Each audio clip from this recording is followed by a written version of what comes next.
Всем привет! Продолжаю свой рассказ о том, как в реальности происходит процедура беженства в Европе на примере Австрии.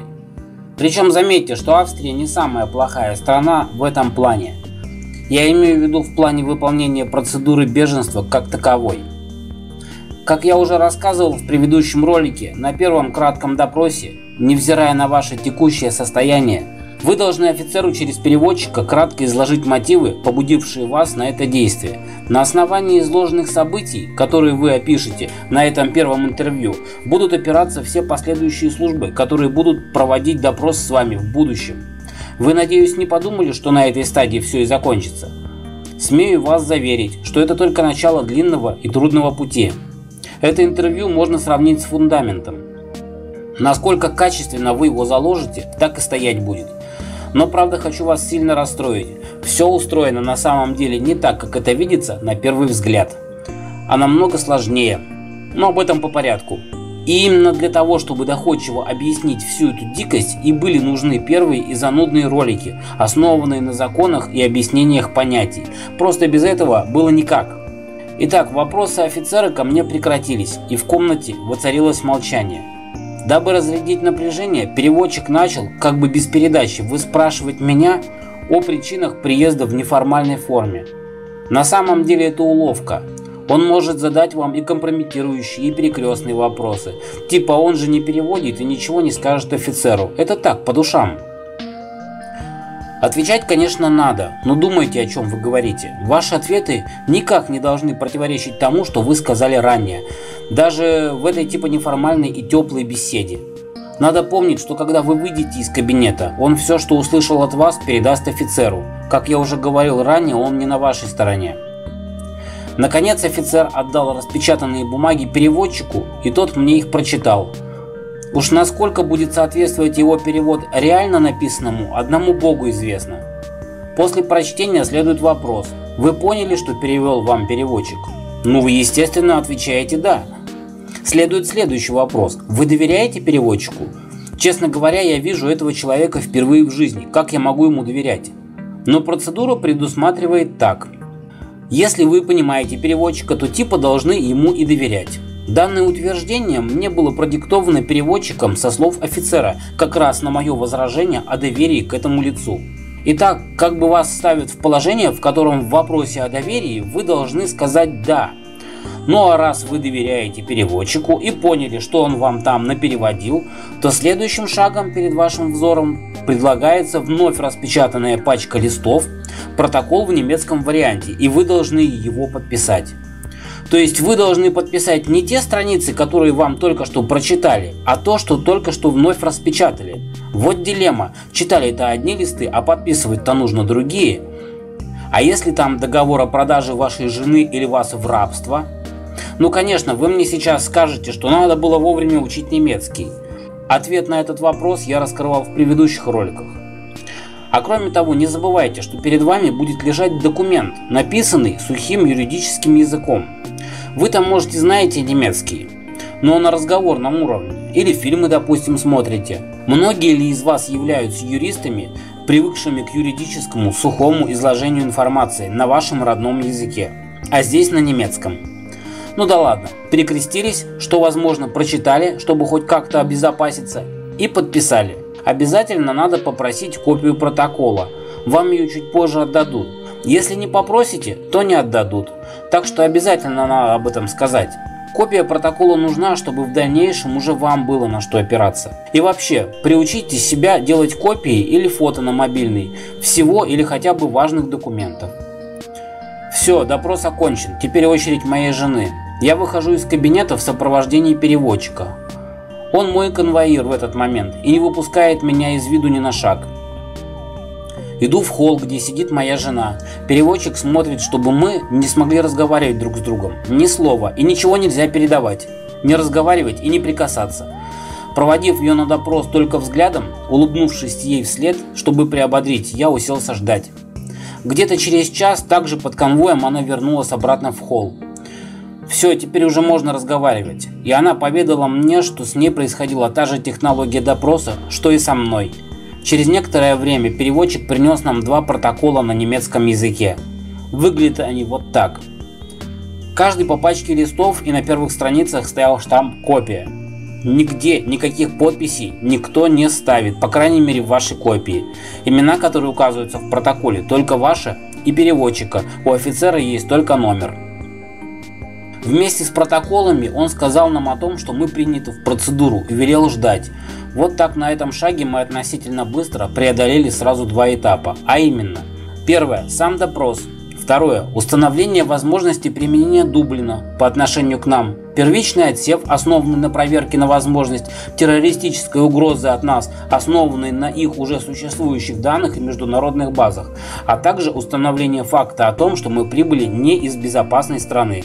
Кстати, по последней части там следует совершенно другой алгоритм приема. И самое главное, подходим ли мы по их каким-то своим критериям, как беженцы, для принятия нашего заявления о прошении об убежище к рассмотрению. Вот на этом этапе, который прошел относительно быстро для нас, некоторые сидят по 6 месяцев, а бывает и дольше, и об этом я уже рассказывал в прошлых роликах.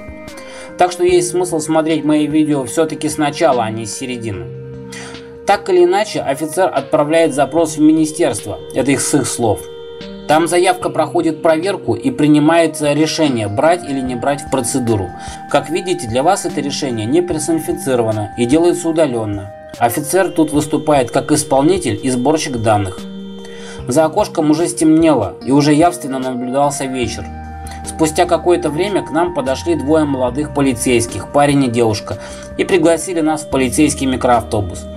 Мы закинули наши чемоданы в заднюю часть автобуса, а самих нас поместили в клетку посередине и куда-то повезли. Ехали мы очень быстро, и вскоре нашему взору открылась хорошо знакомая нам проходная. Это была проходная Трайскирхена. Нас завезли на территорию и высадили вместе с чемоданами у проходной.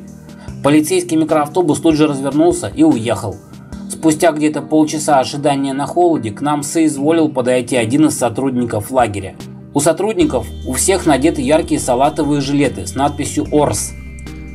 Охрана такие жилеты не носит. Основная масса сотрудников – это пакистанцы по национальности, но попадаются и другие, даже русскоязычные. В общем, он пригласил нас следовать за собой, и мы прошли к какому-то зданию и попали в комнату с компьютером и принтером и стоявшими вдоль стен старыми деревянными потертыми стульями.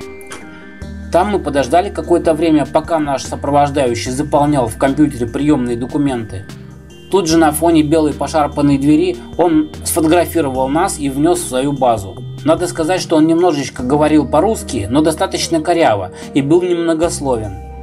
В конце регистрации вновь прибывших новобранцев он выдал нам по ярко-красной бумажке с напечатанными нашими фотографиями и штрих-кодом, и еще пачку бумаг, о которых я расскажу в следующем ролике.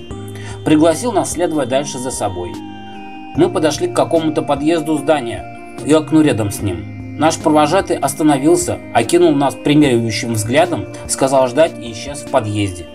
Находящееся рядом окно открылось, и за ним мы увидели нашего нового знакомого, которого вроде как по слухам звали Педро, а на форумах в интернете кликали «Ведро» на фоне каких-то стеллажей.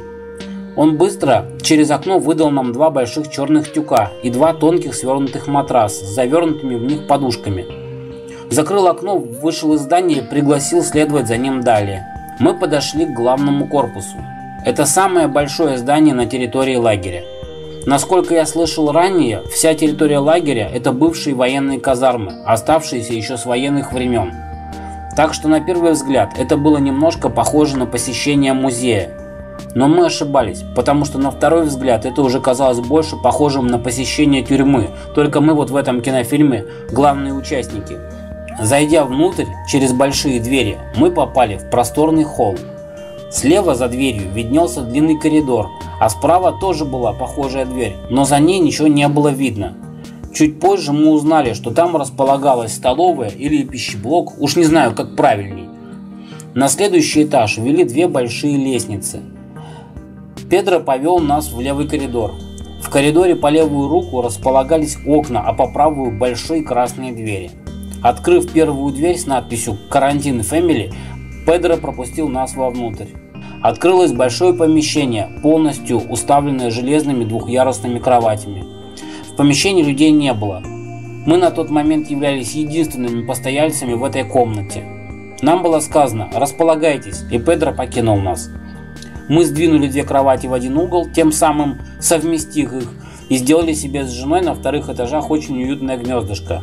Тут же рядом стояло 2 железных ящика. В них мы запихнули наши чемоданы, расстелили матрасы и решили посмотреть, что это за черные мешки нам выдал ведро. Оказалось, что это черные пододеяльники, а в них внутри, прямо как в детском анекдоте, лежали черные-причерные простыни и черные-причерные наволочки на подушке. Сказка! А еще там лежали в одном из тюков одноразовые бритвы, пенка для бритья, пару мужских трусов, неплохие по качеству носки, гель для душа, шампунь, зубная паста и щетка для зубов. А в другом тюке похожий набор, но только для девочек. Самое смешное, что все женские трусы, которые лежали во 2-м тюке, идеально подходили моей жене по размеру. Вот для чего был нужен такой оценивающий взгляд Педро. Он вычислял размер женских форм на глаз, и глаз, видимо, был уже наметан. В общем, мы расположились. Все выглядело так сюрреалистично. Нам стало скучно, и мы решили провести фотосессию в стиле, соответствующем этому месту. Вместе с красными бумажными пропусками мы получили также бумажку с расписанием работы столовой. На текущий вечер, так как было уже очень поздно, ожидать чего-нибудь покушать не приходилось. Все уже было закрыто, и субботний вечер подходил к концу. У нас с собой были кофейные пакетики. От моей жены поступило предложение выпить чаю или кофе. Но у нас с собой не было ни чайника, ни кипятильника. Надо было где-то разжиться горячей водой. Так как двери в эту комнату, как, впрочем, и все двери в лагере, закрывать запрещено, а воровство в лагере, как сказал нам тот же Педро, присутствует на высоком уровне, и за ваши вещи никто отвечать не будет, нами было принято решение разделиться. Моя жена ушла на поиски горячей воды, а я остался караулить наши вещи. Через некоторое время она вернулась с бутылкой горячей воды. Бутылка была наша, а воду она нашла где-то далеко в конце коридора, в комнате, состоящей в ней колясками. В этой комнате стояла единственная раковина, по виду пришедшая из старых советских столовых. Над краном была надпись. При переводе на русский выяснилось, что это горячая питьевая вода. В общем, вода была, конечно, не горячая, а так тепленькая, а от этого кофе по вкусу был очень даже противненький. Но все-таки чувствовался какой-никакой домашний уют. Напротив нашей двери была дверь в мужской туалет. Женский, кстати, находился далеко в конце коридора. В общем, я пошел проверять местный гальюн. Зайдя вовнутрь, я попал в царство нержавейки. Большое помещение было разделено на 2 части. Слева располагались железные двери, за которыми было 2 варианта унитазов. Такие, чтобы как человек помечтать, сидя на горшке, или как птица. Все зависит от вашего текущего душевного состояния. Унитазы тоже, конечно, были из нержавейки. Свою жопу, извиняюсь, к ним прислонять очень страшно. Так что в любом случае я птица. Кстати, честно говоря, вокруг было все достаточно чисто, хотя это довольно странно. Послевкусие от посещения женского туалета в описательном рассказе моей жены было далеко не таким радужным, как в моем случае. Как выяснилось, что многие постояльцы лагеря женского пола просто не умеют пользоваться человеческим туалетом. Многие унитазы были просто забиты выкинутыми в них грязными памперсами и использованными прокладками. Вода в них не смывалась, и все это плавало снаружи, и было довольно страшно. Кроме того, в женском туалете находилась также кабинка для инвалидов, и все инвалиды мужского пола ходили в эту кабинку, что доставляло также неудобства. На этом я хотел бы завершить. За продолжением рассказа следите на моем канале, подписывайтесь, ставьте лайки. Всем пока!